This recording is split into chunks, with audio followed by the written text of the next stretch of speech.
The views and comments of the hosts and guests are not necessarily those of the station. Hello, Philippines. This is LeCain with World News Jam. We bring you the most interesting stories from around the world each week. We just don't give you the news, but we tell you the story behind the news, as well as read and answer your questions in an entertaining and easy to understand way.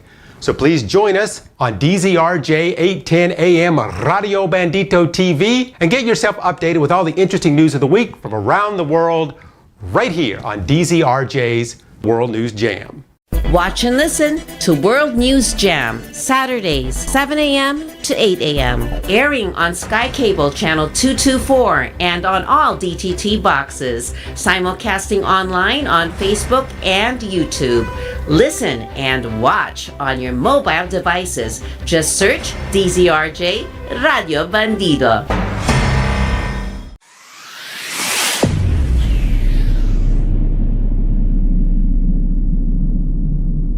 Hello, Philippines. This is the World News Jam on DZRJ and Radio Bandito TV. My name is LeCain. Thank you so much for joining us here on our show. We here on the Jam talk about interesting stories going on around the world. Many times stories that Filipinos ask me about during the week, so we discuss them right here on the show. Now, this week, we're going to be talking about the Ukrainian invasion to Russia, more about what's happening in the Chinese economy, and our ongoing coverage of the U.S. election. But before we get started, I wasn't sure on whether I want to talk about this next story or not. I feel it's important. There was supposed to be a football game at Monroe Area High School in Georgia, but they had decided to cancel it because just that day before, students gathered on the field forming a prayer circle. They did it for the school of the opponent they were to be playing, 𝗪cie High School. Now, 𝗪cie had just had a student, 14 years old, come into the school that day with an AR-15 type assault rifle and start shooting. 2 students and 2 teachers were shot dead and 9 were badly injured. It turns out the defensive coordinator of the 𝗪cie High School team was one of the people killed in that shooting. Seems it all started in an algebra class. The shooting suspect got up and walked out of the class. The girl sitting next to him says that he does that sometimes, but then he returned near the end of the class and came to the door. He knocked on the door, but some of the students noticed that he had a military assault rifle in his hand, so they didn't open the door. The 14-year-old then went to the room next door and opened fire on students in the classroom. The person was Colt Gray. Now, he may be only 14, but they already decided to charge him with capital murder. In other words, he will not be charged as a minor, which maximum jail time would be 5 years. Instead, he will be charged with murder in the act of committing a crime, which is actually has the death sentence in the state of Georgia. Of course, the usual question already being asked, where does a 14-year-old boy get an AR-15 assault weapon? But as we have seen in the U.S., it's really not that hard to get. Usually in these types of cases, the young white male, almost always a young white male, just pulls it out of the closet in his house. Maybe it's because his father has one, or his uncle, or his older brother. I guess that's why they want to charge the father with murder in the second degree. But here's the odd part in this story. It's raising some questions. Someone turned in this boy to the FBI several months before. The FBI got a warning about this particular student on the internet, saying that it seems like he had the intent to shoot up a school. FBI referred the case to the local sheriff's office, who later investigated the boy, who was 13 at the time, and deemed that it was okay to let him go. I mean, I don't know what the boy posted on social media to make someone call the FBI, but I'm sure it probably looked pretty serious. Anyway, it's all going to be coming out soon. But the thing that still to this day is so unbelievable is that this is a murder that could have and should have been avoided, right? I'm not talking about the fact that the FBI got a warning call. I mean, there are people that will say that even if he didn't have the AR-15 and if he wanted to shoot those other kids, those teachers, he would have found a way to do it. But if he didn't have the AR-15 and let's say he had a knife or a sword or a slingshot, it might have been possible he could have killed someone, but would have been a lot harder. I mean, to kill someone, with your bare hands or with a knife, it's pretty hard to do.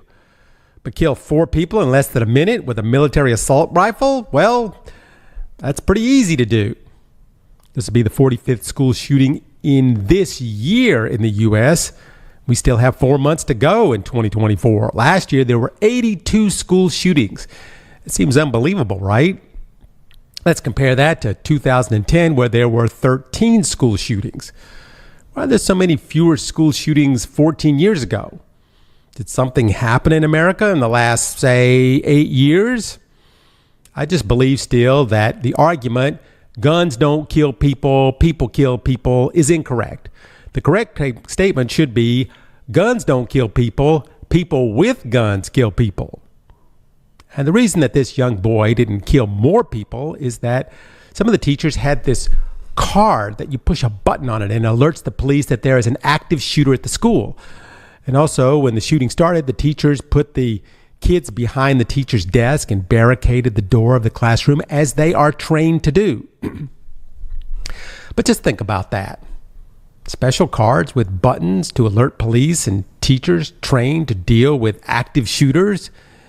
It's the fact that in the schools in the U.S., they now use the term active shooter a lot. Safe to say that the U.S. is just not that safe anymore.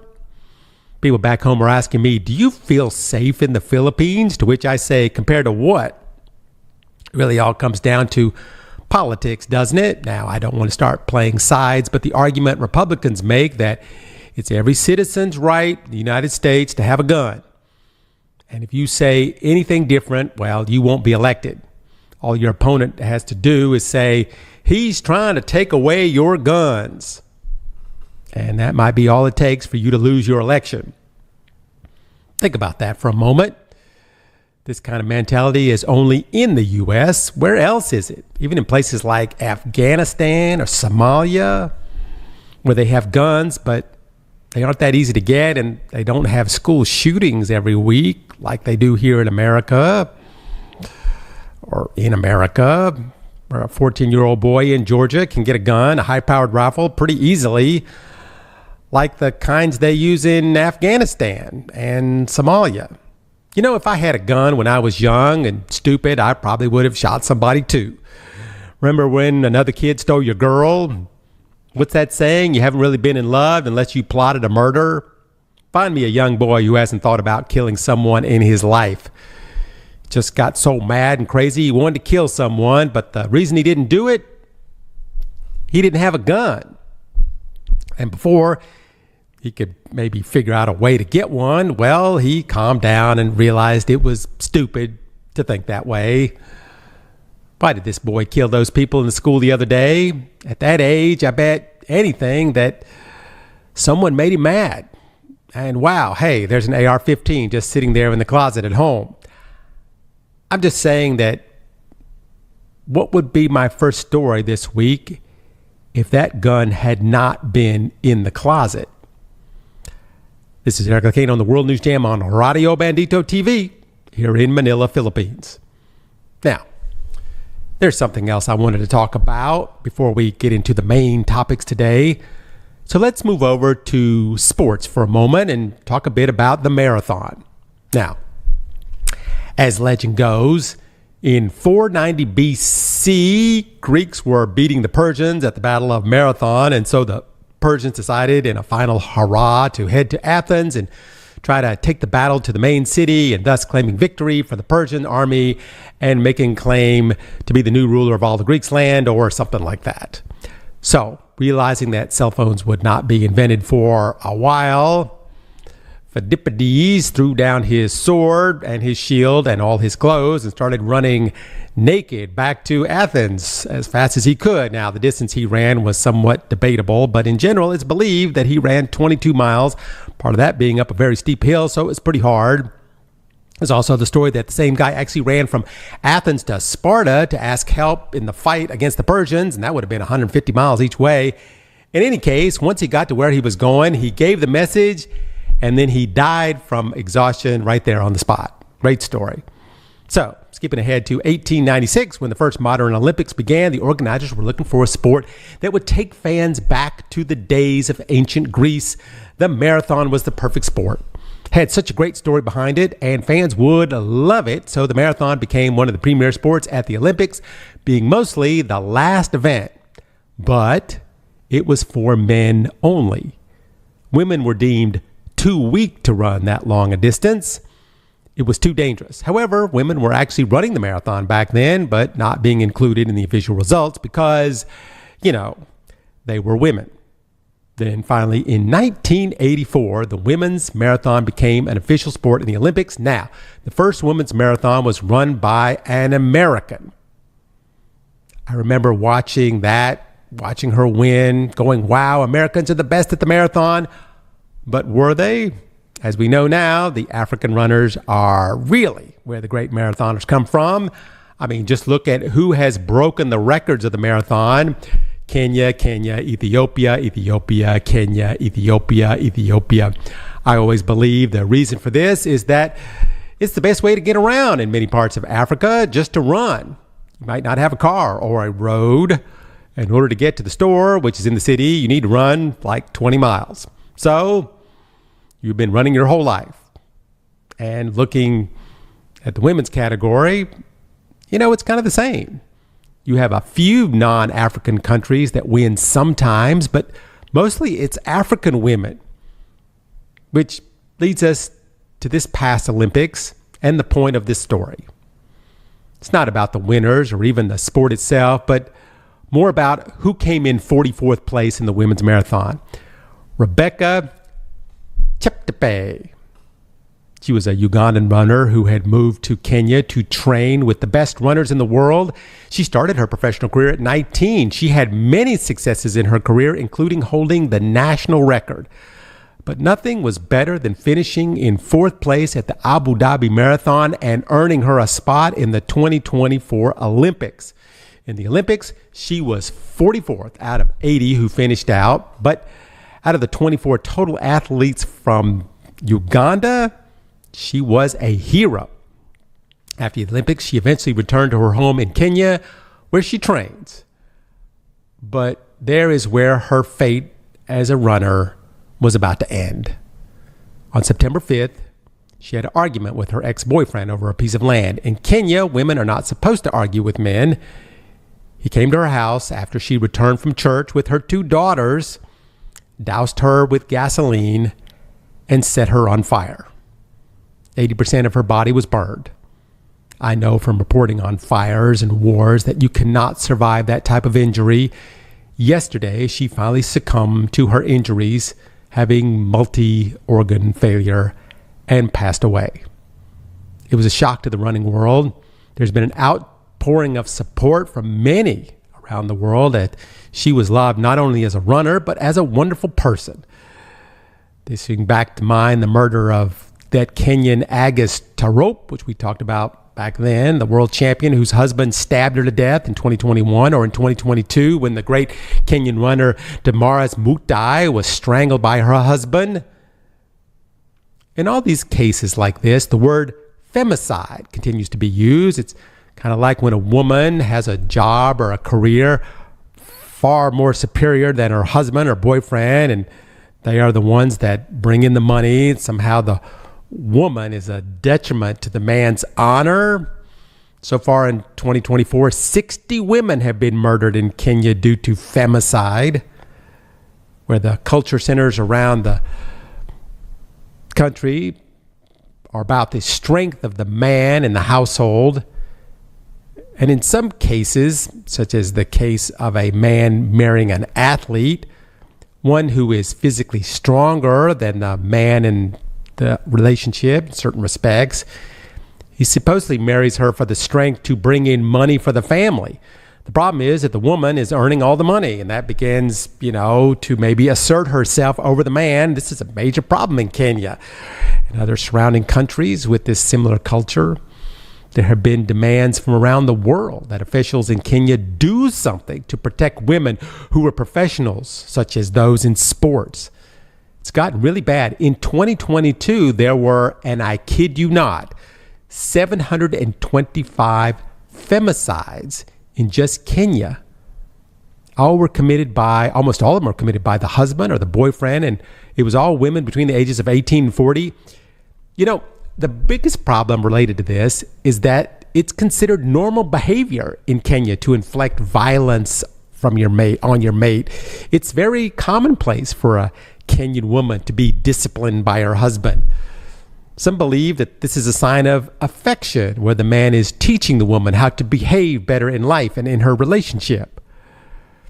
There are government programs designed to get police and courts to be more aggressive and bring more of the perpetrators to justice. However, this push by the government was just a bit too slow for the Ugandan marathoner 𝗪cie𝗿𝗋𝗀, proud athlete for her country, a hero to many, but a victim to its culture. This is LeCain on the World News Jam on DZRJ Radio. So let's talk a little bit about the war in Ukraine. The issue I really have now is what to call the war in Ukraine, because it's not actually in Ukraine anymore. Over 2 years ago, Russia did something they said they wouldn't do, and that's wage war on the country Ukraine. Now, I have said in the past, Russia, or rather President Putin, was under the impression that the war would last about 5 to 7 days, maybe 2 weeks at the most. But that was more than 2 years ago. It's one of the biggest underestimations in history. It was a historical example of how, in the game of war, intelligence can sometimes beat a much bigger, stronger army. Remember how long time ago back, how the 300 Greeks held off hundreds of thousands of Persians? I just love talking about that story. Of course, the 300 all died in the end, but eventually the Greeks did win, and the 300 were so remembered that they made a really good movie about them. But in any case, the Ukrainians have seemed to have outsmarted the Russians at every turn in this war. And enhanced by the weapons and technology provided by the West, the Ukrainians have been able to hold off the Russians for the last 2 years, only allowing parts in the south to be occupied for extended periods.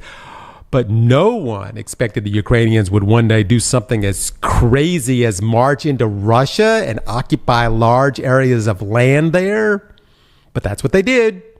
They completely turned the tables on the Russians and waged war on them. Now, if you remember back in, August 6th, some Ukrainians, I think 300 troops, or maybe 1,000 or maybe 2,000, depending on whose news you're listening to, they snuck 22 miles into the Russian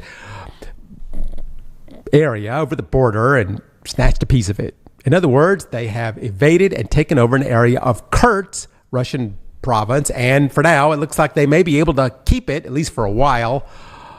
Over 200,000 people had to be evacuated from the region, and it asked the question, how on earth did these Ukrainian soldiers pull this off? Well, part of it had to do with just the Russians not taking it so seriously. There are warnings day before that there was an attack coming, but the Russian military basically ignored the warnings. Then the Ukrainians literally just quickly rushed in, and week by week, they have been marching into Russia with ease. They now control 444 square miles and 82 settlements.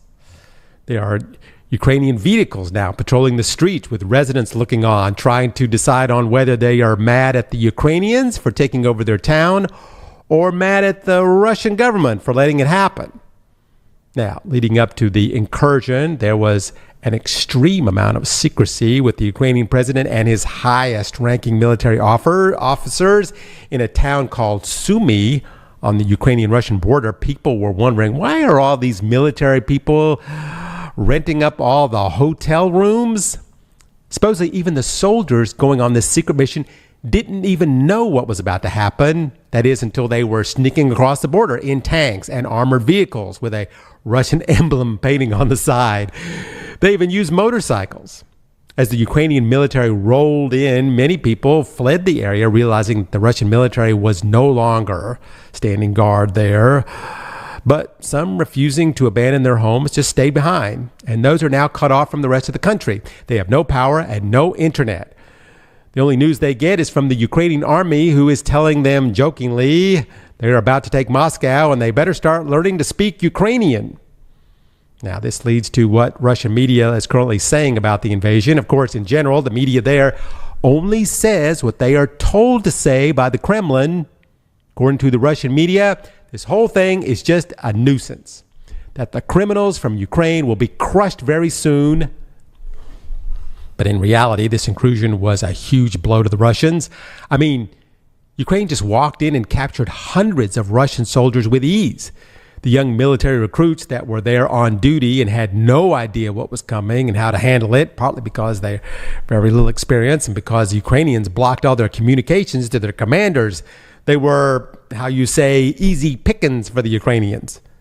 Now, eventually, the Russians got their act together and regrouped and tried to push the Ukrainians back, but it took the Russians around 10 days just to get set up. So by the count, while they finally got around to it, 15,000 Ukrainian troops had control over Kursk now. This is not Russia can easily shut down. And the Ukrainians are using bombs and missile drones, like the largest drone attack by the Ukrainians since the war even started. And as of today, Ukraine has taken out an airfield and is advancing steadily into more parts of the southern region. Now, is Ukraine trying to take over Russia, like Russia wants to take over Ukraine, to accrue land, making it part of the Ukraine? The answer is no. Russia clearly wants to control Ukraine and make it part of Russia again, but Ukraine is really just trying to create a bargaining chip, it seems. They know that by taking the land and holding it, it will not only weaken the Russian military, who now has to pull some troops from the Ukraine and bring them back to Russia, thus weakening its hold on parts of Ukraine, the ones that it currently occupies, but it's a media nightmare for Putin. I mean, right now, the Russian media is trying everything it can do to make some truth out of this. But the real truth of what's happening, they want to make sure that it doesn't get to the Russian people. But it's just a matter of time. Enough people eventually are going to see the videos that Ukraine has cleverly posted. Also, this area has one of the largest natural gas stations in the country, sending gas from Russia into Europe. Now, Ukraine is probably not going to shut it down or blow it up because it's the source of gas to several European countries. They don't want to make the Europeans mad at them, but still, they do have control of it. And then there's a chance they might, and I say might, soon have control of a nuclear power plant, which they don't want to blow that up for obvious reasons, but this would just add to the list of bargaining chips that Ukraine is collecting. And then there are the prisoners that Ukraine has been taking during this incursion. Some are saying that there could well be hundreds of Russian soldiers now being held by the Ukrainians. And there is a good reason for this. The only way there is ever going to be peace or an end to the war is to force Putin to end it. He knows he can hold out for years, continually attacking and attacking. But public opinion is starting to be a little bit unsteady in Russia. I mean, somewhere between 50 and 150,000 Russian troops have been killed. Some are being sent into Ukraine untrained, unprepared, and without proper equipment. It's becoming known as the Russian meat grinder. Sending in soldiers knowing they're going to be killed. Putin has already had to explain himself multiple times for the screw-ups Russia has made in this war. I mean, right now, the ruble has lost most of its value, and the public is starting to really feel the effects of the sanctions. And why, again, are we, the Russian people, going through all this trauma? Is it to take over a country most people don't even really care about? And now the Ukraine has taken over an important region and captured many soldiers who were never supposed to see combat. That's really why they were on duty there. The young recruits were not supposed to see combat, so they were kept far from the battle lines. Also, Ukraine, having taken over airfields and railway stations, blown up a bridge, cutting off supply lines. And the way that their troops are moving around, there's only so long Putin can keep this secret from the Russian public. And what about the boasting we have been hearing from Putin that he will break out those nuclear weapons if anybody crosses into Russia? Well, it seems so far that Putin's bluff has been called. he's not going to use nuclear weapons on this incursion because he knows what will be coming if he does. And here again, if Putin starts that argument up again about using nuclear weapons, he's going to look even weaker to his people. And one more point about the nuclear angle. This bluff from Putin might have just now strengthened Ukrainians' partnership with other allies who may have been reluctant to get involved because of the worry of the nuclear war breaking out. Because as of now, Putin seems as if he doesn't have the real man parts to back up his threats. This incursion by the Ukrainians really does change everything. According to Russian TV, the war has been going very good for Russia. They control the border and are slowly taking the Ukraine apart piece by piece.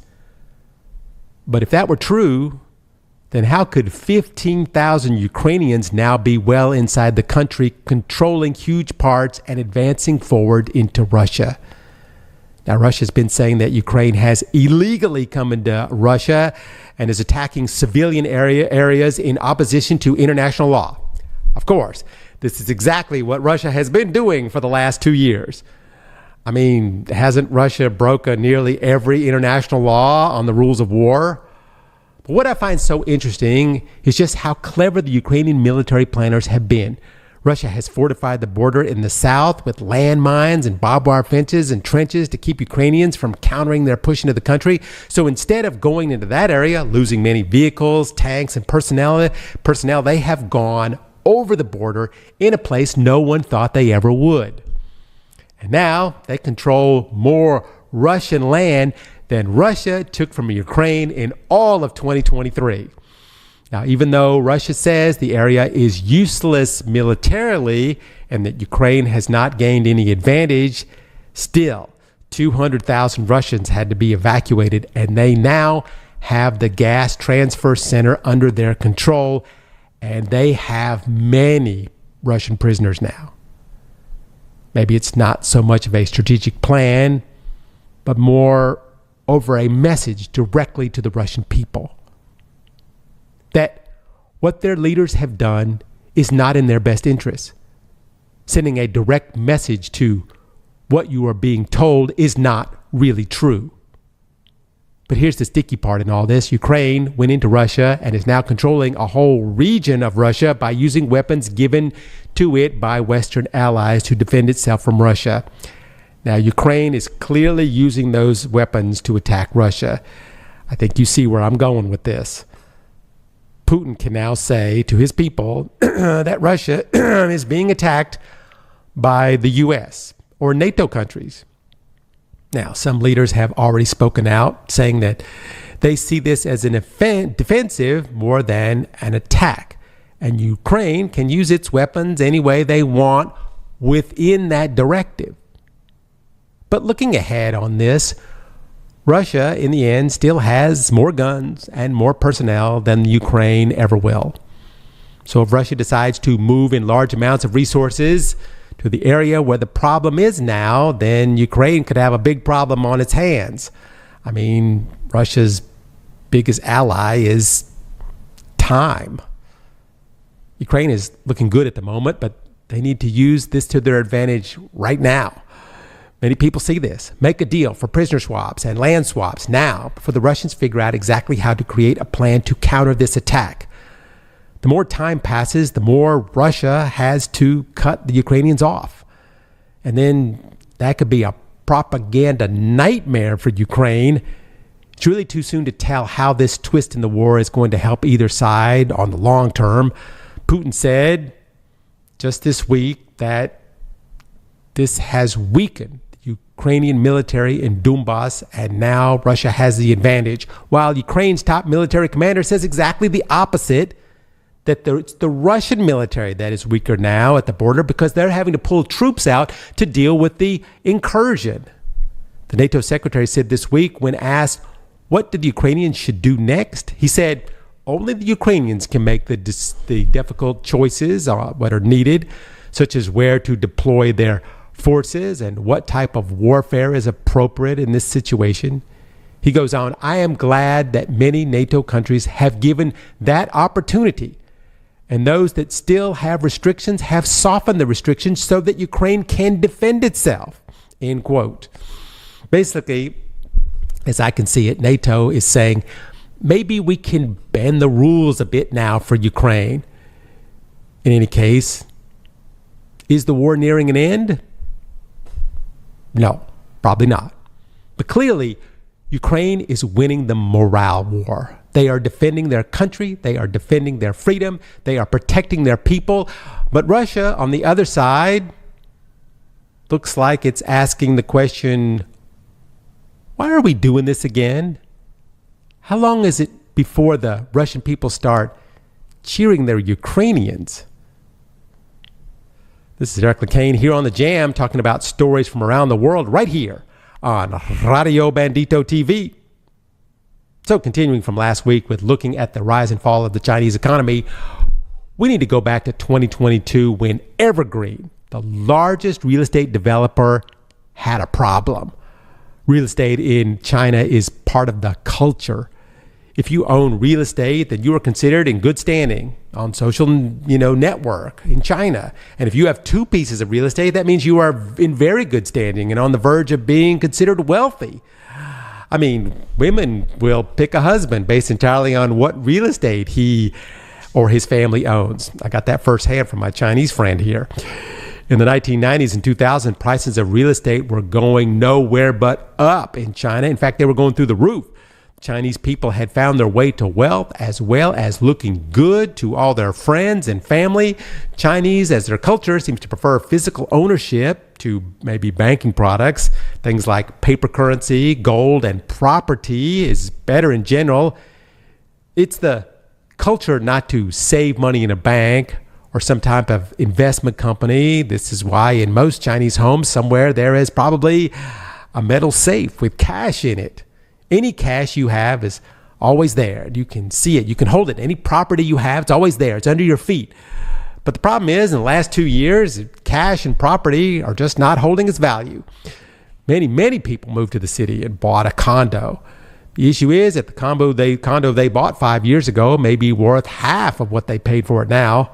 Even if they want to rent it at the value comparable to what they bought it for, in general, right now, people just don't have money.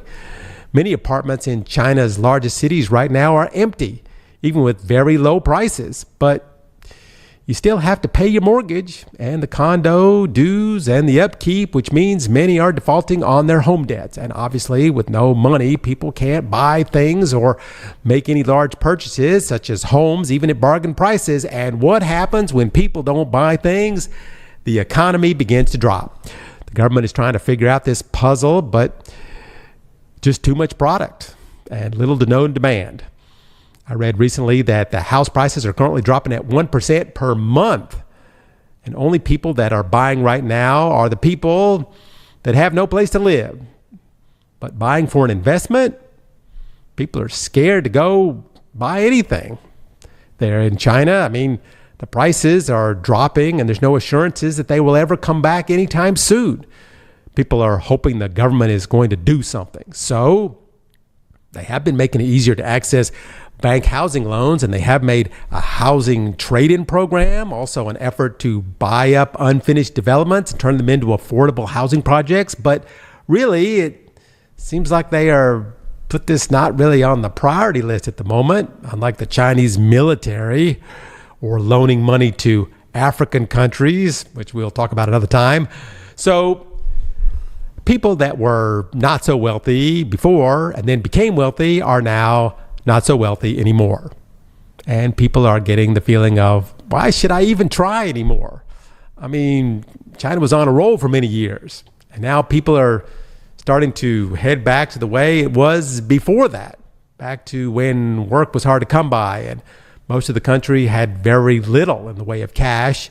The problem now is, especially with the young people who have grown up in this time of wealth and prosperity and social class, but now it's their turn to cash in. The beautiful, bright future just isn't there anymore. People were driven by the soaring economy and the ambitiousness of using the modern system to be part of the monumental growth of the Chinese and own many properties. But not only are the prices of properties dropping, but you can't even make good money anymore because the economy is falling off a cliff because the prices of the properties are dropping. Many young college students in China are wondering what they're going to do, where they're going to live, what kind of future is left for me. China's bread and butter manufacturing is slowing down and moving away.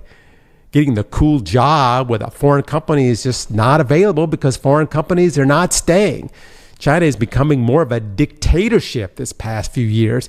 It's more interested in its military buildup and its dwindling job market. So if you're in China, for the great incentives that are there, the low-cost workers, well, it's just not quite as attractive for foreign companies like it used to be.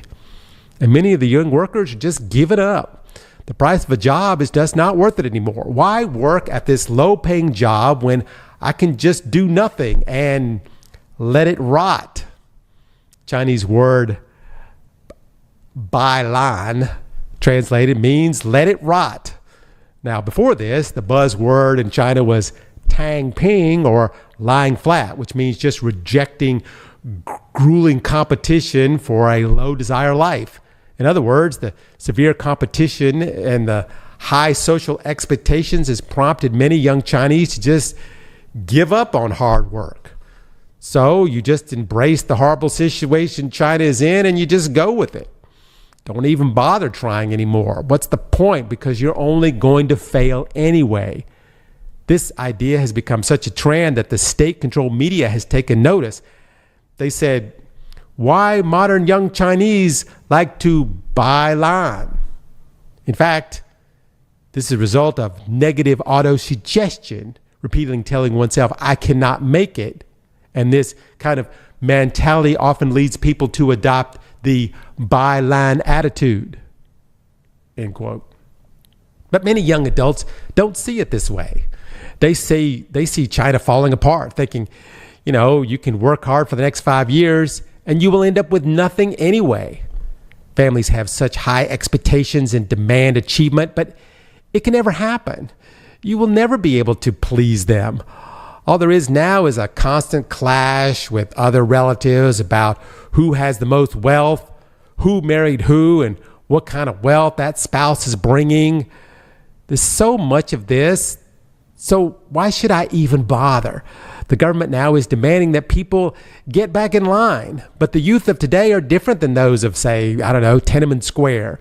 Instead of wanting to be able to show off to the other relatives, instead they live in fear of what they will say and what they will immediately think about you. It's just much easier to lay upside down and just scroll on your phone all day. The government is saying it wants to slap some sense into the young communist generation, to tell them to, quote, suck it up and stop being Scrooges, while the youth is wanting to just let it rot. This is LeCain here on the World News Jam. Thank you for joining us today.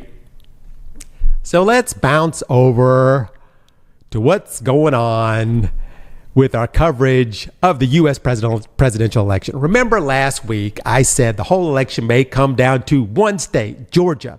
And then I said things can change multiple times, even in a week. Well, things are changing and fast.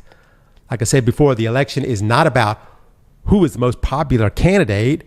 It's about which candidate can win one of the toss-up states.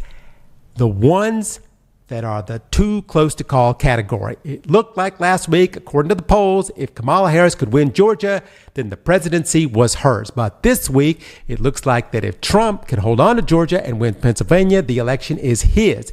It's all about getting that 270 electoral college votes. By the way, electoral college has nothing to do with college. Actually, it comes from the word colleague or society of colleagues. Adding the word electoral means to delegate a colleague or send a deputy of the electorate. I guess that's kind of what it is. Got that from the Webster's Dictionary. Anyway, now, the crazy thing about the Electoral College, and there's several crazy things, is that it is possible for there to be a tie of 269 to 269. Is that almost impossible or unlikely? Actually, no, it's not. If everyone wins the states they are expected to win, and Pennsylvania and Georgia are won by Trump, then Trump wins 270 to 268. Now, if Kamala were to win the popular vote but lose the Electoral College by just 2 votes, this is what the Democrats call the worst nightmare. But there are other scenarios that could happen in which Kamala could win Georgia but lose Pennsylvania, but then Trump could take, one of the smaller swing states out of the purple column, and even if she would still win all the states she is expected to win, well, this is what Democrats would call an even worse nightmare. Why? If Trump can win the swing states leaning his way, including North Carolina and Florida, and win Pennsylvania, it would be Harris 269 and Trump 268. Then all eyes would be glued to the state of Nebraska, which is one of those weird states that splits their vote among districts. Currently, I think there's only 2 states that do that. Anyway, Nebraska is a Republican state. However, there is one small part that can vote Democrat, but that's a big if. The one little piece that could decide if it's a tie or if Harris wins. Now, Republicans have been trying hard to get Nebraska to be like the rest of the country, so all the electoral votes would go to whomever wins the most votes in the entire state, but so far it hasn't worked for them. So if they vote for Harris, she wins the election. But if they vote Trump, it's a tie. 269 to 269. You see, it's not that far-fetched for this to happen, but a tie would almost assuredly mean Trump would be elected the winner. You see, in the case of a tie, it would be thrown to Congress. Each state would get 1 vote based on the number of people in Congress that currently Republicans have the majority. So even if they lose the majority in the House during the election, they can still vote Trump into office. This is why I called it the Democrats' even worse nightmare. Also, if Harris wins by 1 vote, this election is not going to be over right away. This is when you might have a real problem in the United States. That would be the public. In a case like this, what would the MAGA people do? And on the flip side, what if Harris is tied with Trump and won the popular vote, and the Democrats won the House and the Democrats won the Senate, but they have to declare Trump the winner because the losing side gets to choose? I can tell you there'd be a lot of legal challenges on both sides, if not some illegal challenges. I'm only giving you these wild scenarios because one of them very well might happen based on the polls that came out this week. Now, like I said, many things can change in a week's time. For instance, there is a debate coming up next week, Trump versus Harris, or Harris versus Trump, or the criminal versus the prosecutor. There are already multiple titles for this event. Of course, people were really wondering how or if the debate was going to happen at all. I think if Trump were currently leading, he would not debate her. Because in the past, Trump doesn't show up to debates if he's winning. But one good, well-placed zinger in this debate, and it could really kill a campaign. Trump is currently not in the lead, according to the polls. In fact, it's fairly close to a tie with Harris in a slight lead, and she is trending upward. And by the way, it's another phrase you will hear a lot, trending upwards, like the one we had last week when the state is in play. Also, remember, when there were disagreements on whether it was going to be open mics at the debate, whether the mics were going to be on all the time, or even whether there'd be a live audience. This is the way pre-Trump debates used to be. Well, it turns out there will be no rule changes at all in debate, and everything will be right back to where it originally started from. Mics are all off when you're not talking, and no audience. Everything will be timed exactly to the second. Mics will be turned off when your time is up. They have never had to do this kind of thing in other presidential debates, but they never had Trump as a debater. Everyone's trying to speculate on how Harris is going to handle him in the debate. Everyone knows Trump is going to say something outlandish or racist or sexist or something. And will Harris get sucked into the Trump world like poor old Joe Biden did? Trump is very good at this. He has changed the way politicians debate each other. The other question is, how will the moderators from ABC handle the debate? As we know in the past, Trump is not afraid to go after the moderators in the middle of the debate, especially when they point out something he says or said that is not true. And will this be like the last debate where they did not fact check Trump in real time? Will they do that in this debate? This debate really could make or break Kamala Harris. She may be winning in the overall popularity vote, but in the polls on the economy, the border, the national security, she is behind. She has been able to choose to close that gap, that when Biden was running. However, she is still losing on those issues. As far as healthcare, she's way ahead on Trump. But if you listen to Trump's speeches lately, he's laser focused on the border. In fact, sometimes it seems the only subject in his speeches is the border. Harris is letting in murderers and rapists and terrorists from all over the world, and they are coming in by the millions. Now, when it comes to actual factual information, most of what Trump is saying is contrary to those facts, and Harris is probably going to bring up that bipartisan bill that the Republicans wrote that was agreed to by both sides when they were going to pass it. And it'd be a win for both sides. But just before it was about to pass, Trump called up the Republicans and said, "Are you crazy? You can't vote for this bill, even if you did write it. My whole campaign is based on the broken border. You can't fix the border problem now, just before the election." So they didn't pass it. And since then, it has been Trump's main topic of conversation. The one thing this week that's been a huge topic of conversation is what Trump did at Arlington Cemetery. Arlington is the place where veterans are buried that most likely killed in the line of duty. Now, Arlington has some very strict rules. You can't take photos of the graves of the fallen soldiers, and you can't use any part of the place to promote a campaign or politics. Well, Trump went there and took some pictures with thumbs up in front of the graves of the fallen soldiers. Anyway, a female guard came up to Trump's group and told them it's against military law to take photos. So an argument ensued, and, Trump's handlers somehow knocked the woman to the ground. Now, the woman, of course, had to make an incident report, but when they asked her to press charges, she feared that she would become the target of the Trump MAGA people. So she just let it go. But the Army didn't let it go so easy. They came after the Trump incident. They said that, Trump made this whole thing that said Comrade Kamala is the one that started this whole thing, and it's all made up and misinformation from her, that the whole story had never happened. Well, the Army made a statement that Trump staffer did indeed push this person in question, who was trying just to stop them from taking videos and pictures, which is the law.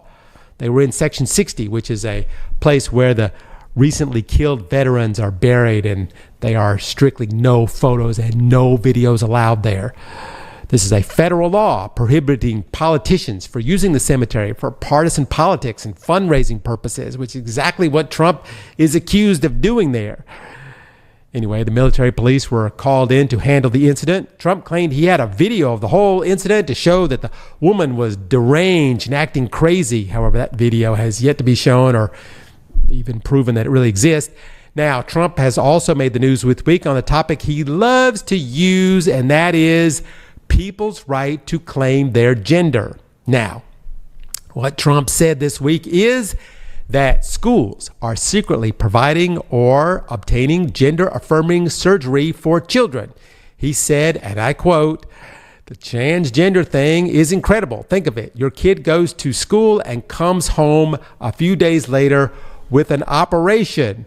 The school decides what's going to happen with your child." End quote. Now, this was to the group Moms for Liberty, so a very friendly group to Trump. Now, for me, when I went to school and you had a medical problem at the school, they had Band-Aids and a wrap for a sprain and maybe an aspirin. I never heard of a school, public or private, that has the tools and expertise to do gender reassignment surgery right there in the school. When the Trump campaign was asked about this, their answer was they had no information on the subject at this time. However, Many experts in the field have come out to say this statement is completely false. Even the few states that allow gender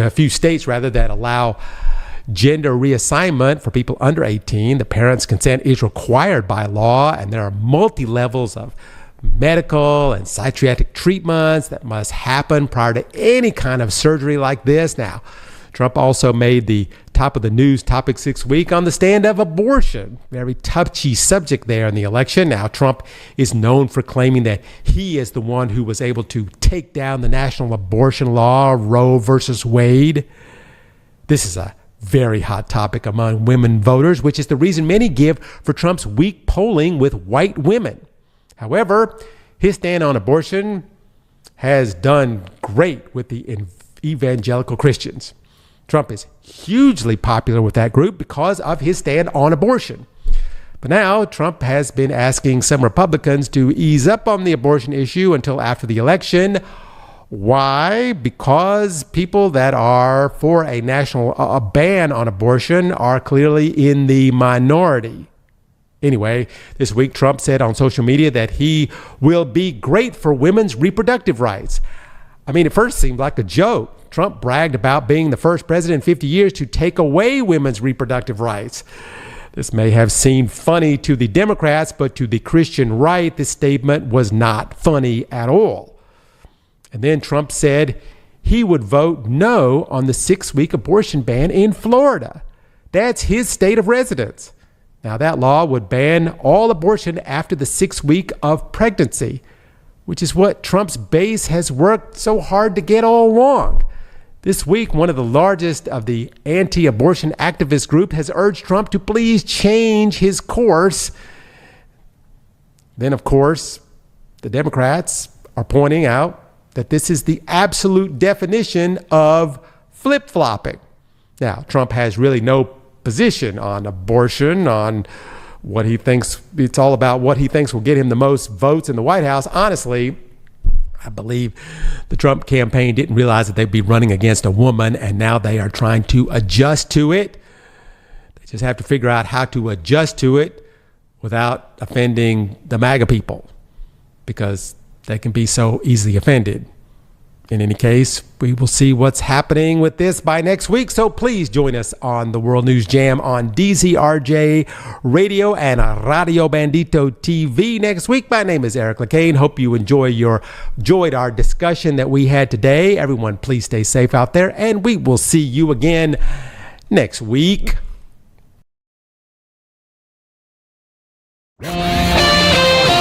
The views and comments of the hosts and guests are not necessarily those of the station.